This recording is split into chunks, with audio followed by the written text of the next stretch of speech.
Great, and we are live. We'll let folks join us. And hello, everyone. Liat here from Hyro. I'm happy to welcome you to our inaugural virtual summit, Digital Front Door Day. I'm joined by our CEO and co-founder, Israel Krush. Hey, Israel. Hi, everyone. Nice to meet you all. So we're kicking off a day filled with live interactive sessions featuring some of healthcare's top digital leaders. We've gathered actually 32 to be exact, from 23 health systems and industry partners, all focused on unlocking better digital access and care for patients. So Israel, if you could move on to the agenda, please, so folks can see what's in store for the day.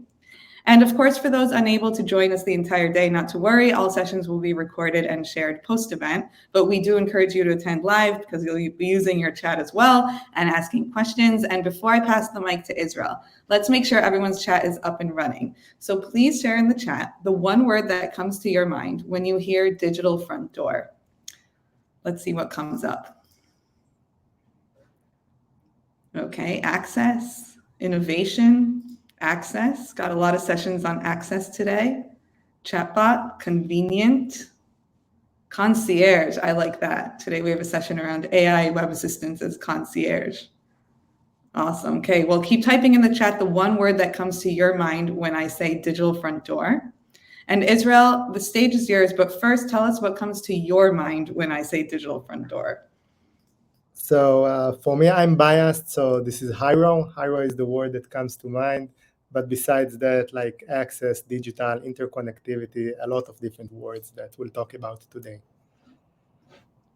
Awesome. Okay, well, Israel, take it away. The stage is yours. And after this session, we will see you guys at the opening keynote panel. Okay, thank you so much, Liat. So hi, everyone. I'm Israel Krush, co-founder and CEO here at Hyro, and I'm incredibly excited to kick off the 2023 Digital Front Door Day and to be here with all of you, even if it's virtually. Before I dive into my presentation, I just wanted to briefly address the situation here in Israel. As most of you know, 20 days ago, the terrorist organization Hamas has launched a brutal attack against Israel, killing over 1,400 people, mostly civilians, including children and babies. Since then, the Israeli Defense Forces have taken control of the attacked places in Israel and have declared a war against Hamas. Not Gaza, not the Palestinians, Hamas. As we speak, over 220 hostages are still in the Gaza Strip, including elderly and children. And while this situation may continue in the next few weeks, the Israeli people are resilient and have no doubt will prevail. Until then, and in parallel to our efforts to support Israel, we at Hyro are doing everything in our power to create business continuity and ensure flawless operation of our AI assistants and platform. Lastly, I want to thank you, our partners, for all of your support throughout this difficult time. One of our company values is relationships are everything, and I've felt it in the strongest form in the last couple of weeks. So thank you. Okay, now let's talk about the digital front door. That's why we've all gathered here, right? So what exactly is the digital front door, other than a pretty vague buzzword we hear at every industry conference? In the 10 minutes or so I've got left, I will try to demystify and clarify this term, provide you with real-world examples, and share my thoughts on what we still need to accomplish to maximize the potential of the digital front door. So I found this definition for the digital front door, which on a high level is pretty accurate. All touchpoints where providers can digitally interact patients to drive better access, engagement, and experience across the service continuum. But how does it look like in action? Traditionally speaking, these digital touchpoints might include physician directories, patient portals, chatbots and mobile applications, and telemedicine platforms. The problem is that for most health systems, each of these touchpoints is a standalone pathway, entirely siloed from the rest. Each one serves as a single designated purpose, but does not communicate with or support the other digital components. But in 2023, your digital front door can and should be much more sophisticated, and most importantly, interconnected. There are dozens of elements that can comprise the digital front door, and they all depend exclusively on your health system-specific needs. So I've highlighted a few that are less obvious, like call center automation, and internal needs like IT help desk. But if there is one thing I want you to take from this session, it's the idea that the digital front door is never one size fits all. It should always be constructed in a way that takes into consideration your unique patient population and its preferences. It should always be constructed of multiple interconnected solutions, and it should always be tied back to measurable metrics to demonstrate ROI, return on investment. So, what digital front door does your organization need? To understand your patient population and its unique needs, you need data, lots of it. We analyzed the top call drivers from 10 million patient calls across our deployments. Notice that appointment management, including scheduling, rescheduling, canceling, and verifying appointments, account for almost 50% of the calls.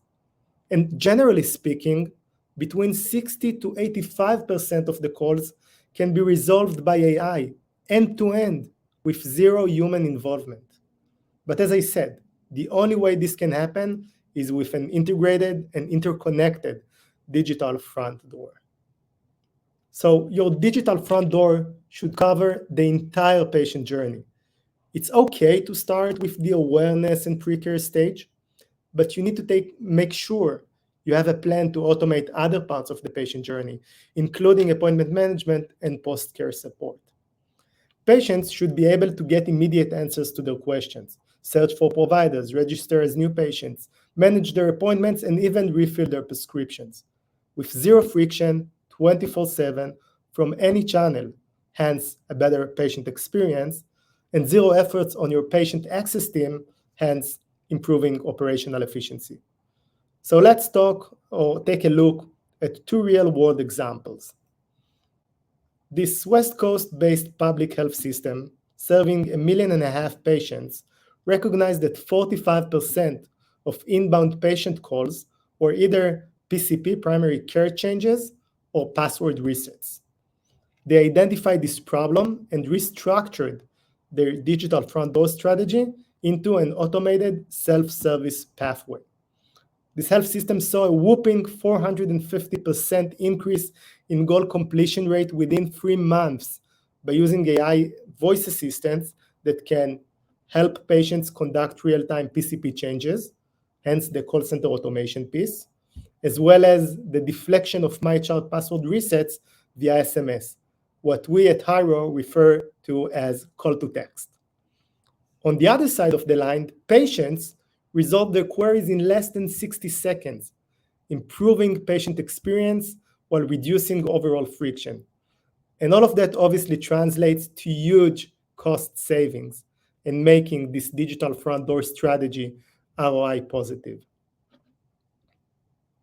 All right, here's another example, but a completely different approach. This major health system, one of the biggest in the country, adopted a holistic digital front door strategy that employs 3 major channels: web, call center, and mobile app, to capture hundreds of thousands of daily patient interactions. As you can see, all routine and repetitive inquiries, such as physician search and scheduling, are automated end-to-end with AI, whether with a call to text or deep integrations to their CRM and EHR systems. More complex and nuanced inquiries are escalated through Hyro's smart routing skill to the precise point of care, providing live agents with crucial context and information before they take the call or chat. This approach is a win-win for all, offering patients with streamlined access to care and support agents with less repetitive work. With this digital front door strategy in place, this major health system has been able to save over 700 weekly hours of contact center agents' work, slash call abandonment rates by 71%, and save over $1.8 million in operational costs this year alone. Okay, so it's been already 7 minutes without me mentioning generative AI. So here it comes, Gen AI. I've been getting a lot of questions about Gen AI's role within the context of the digital front door. On the one hand, there is a lot of excitement around Gen AI, and many healthcare IT leaders I spoke to are looking for ways to leverage it internally and externally to enhance and expedite their digital front door strategy. However, these leaders also have challenges and hesitations of using Gen AI. These challenges are mostly due to the black box nature of Gen AI, which prevents them from implementing it, especially in patient-facing applications. What are the hurdles we'll need to overcome with Gen AI? At Hyro, we believe there are three major pillars to prioritize when implementing generative AI. Control, the ability to clearly define some workflows based on enterprise needs, create boundaries and prioritization for data sources used, and maintain visibility into how changes in the model or data will affect your deployment. The second pillar is compliance, adhering to best practices that minimize liability and maximize trust from your patients. So remaining true to HIPAA and making sure that PII reduction remains intact. Using technologies like knowledge graphs as guardrails to make sure that the data is clean. And finally, the third pillar is explainability, my favorite one, being able to explain to yourself, your organization, and your patients why and how the AI assistants replied with the answers they replied. Understanding the outputs, being able to account for them, and guaranteeing constantly improving accuracy. This is also a pillar in which a knowledge graph can be a great tech asset. And of course, there are many more considerations like bias in AI, but these are the three core elements needed to safely incorporate Gen AI into your new digital front door strategy. So what am I expecting to happen in the not too distant future? More personalization, AI assistants being able to deliver personalized experiences at scale. Proactiveness, moving from a reactive state to an interactive experience. Imagine an AI sending you SMS regarding your annual checkup, already suggesting availabilities for your favorite PCP without you needing to do anything. Contextual experiences, retaining the context from previous interactions and pulling information from them upon request. And finally, an holistic and ambient AI, which will be present along the patient journey, including in the post and chronic care stages, sending automated reminders and optimizing medication adherence. I can't say exactly when we will get there, but that's precisely what we're here to explore today. We have a comprehensive agenda with amazing speakers to better understand what can we do today to create better patient experience, reduce burnout and operational inefficiencies, and prepare for the future of the digital front door. Thank you, and I hope you all have a great and amazing day. Thank you so much, Israel, for that insightful presentation. And we will see you guys at our next exciting panel with some A-list speakers on safely implementing generative AI in healthcare. See you guys there.